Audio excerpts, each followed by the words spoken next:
If there's ever a case when you want to exit out of a loop, you can use a break statement to exit out of the loop.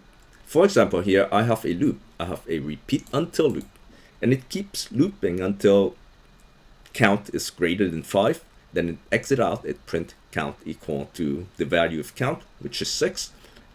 Now let's say if I want to break out of this loop before count reaches 5. So I can put in a condition here.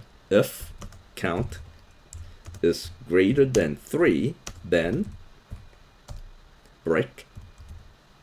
So I want to break out of this loop when count is greater than 3. Let's play now and take a look. And there you see it.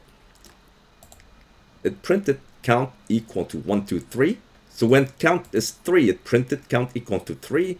It incremented count. So count is now 4. 4 is greater than 3. The condition is true. It executed the break statement and it exited out of the loop. So it printed count equal to 4. In this case, we're using the break statement to break out of the repeat until loop. But you can use the break statement with any kind of loop. So you can use the break statement to break out of the for loop, and you can use the break statement to break out of the while loop.